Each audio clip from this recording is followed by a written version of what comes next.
Salut les amis, j'espère que vous allez bien. Bienvenue dans cette vidéo débrief du match entre la France et le Sénégal.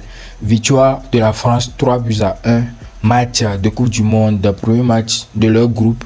Donc la France affrontait le Sénégal, champion d'Afrique ou vice-champion d'Afrique, je ne sais pas trop. Et il y a beaucoup de choses à retenir dans ce match par rapport à l'équipe du Sénégal et aussi par rapport à l'équipe de France. Donc on va commencer en même temps directement. Déjà en première mi-temps, l'équipe de France n'a pas proposé un football intéressant. Moi j'avais plutôt vu l'équipe de France en difficulté face au Sénégal en première mi-temps. Le Sénégal qui était vraiment dans son match, ils ont eu beaucoup d'occasions en première mi-temps. Malheureusement ils n'ont pas su concrétiser leurs occasions.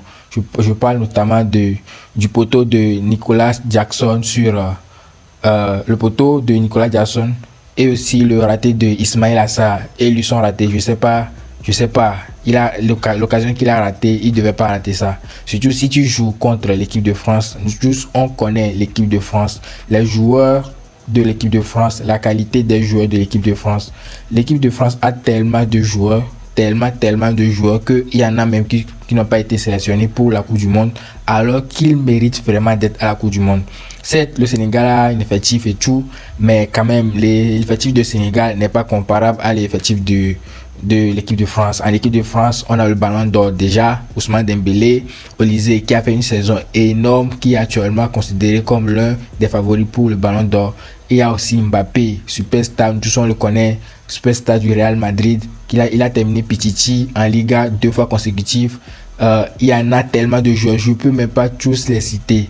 Tellement. Aux côtés du Sénégal, certes, il y a des joueurs. On a Sadio Mané, champion d'Afrique. Il a gagné la Ligue des Champions avec Liverpool. On a le Sénégal aussi, pas mal de joueurs. Ismail Assar, champion avec Crystal Palace en conférence, Ligue, etc. Plein. Mais quand même, vu que le Sénégal, effectivement parlant, ne veut pas jouer avec la France. Mais tactiquement, ce que le Sénégal a proposé en première mi-temps, c'était bien. J'avais vu un Sénégal très posé, très calme, qui sortait bien du pressing et qui arrivait facilement à trouver des occasions. Mais en deuxième mi-temps, je ne sais pas si c'est le Sénégal qui a baissé de niveau ou c'est l'équipe ou c'est la France qui a augmenté le niveau. Là, j'ai remarqué qu'il y a une différence entre la France de la première mi-temps et la France de la deuxième mi-temps. Sauf que j'ai l'impression que le Sénégal n'a pas haussé le niveau en deuxième mi-temps comme il le fallait. Du coup, en deuxième mi-temps, c'est la France qui avait les occasions. Le Sénégal avait des difficultés à avoir des occasions. C'est pour ça que c'est très important dans des matchs comme ça, si vous jouez contre des adversaires comme l'équipe de France, de marquer les occasions que vous avez, de marquer. Vous devez pas rater beaucoup d'occasions. Donc déjà l'occasion que Ismail Assar a raté, normalement il devait mettre ce but. Peut-être que s'il mettait ce but, ça allait les donner plus de confiance et ça allait mettre le doute dans la tête des joueurs de l'équipe de France et peut-être que le match serait différent. Mais c'est pas ce qui s'est passé. Donc en deuxième mi-temps, la France est venue. Ils ont eu des changements tactiques parce que avant Olysée était sur le côté et Dembélé dans l'axe. Sauf que ça ne marchait pas. Dembélé n'arrivait pas à trouver Mbappé en profondeur et tout. Du coup, Deschamps en deuxième mi-temps a décidé de remplacer, de permuter Dembélé et Olysée. Et franchement, le changement là a causé beaucoup de difficultés dans le milieu du Sénégal qui en deuxième mi-temps pour moi a perdu le boussole quoi. Il ne se comprenait plus, ça faisait des mauvaises passes et tout, et donc c'est devenu un peu compliqué pour eux. Sauf que heureusement pour eux qui avait Mendy qui a sauvé plusieurs occasions, mais à un moment donné, à force de tenter, ça finit par rentrer. Et Kylian Mbappé qui vient mettre son 13e but, premièrement, avant de marquer le 14e but. Actuellement, il est devenu le meilleur buteur de l'histoire de l'équipe de France, avec 58 buts devant Olivier Giroud qui est à 57 buts.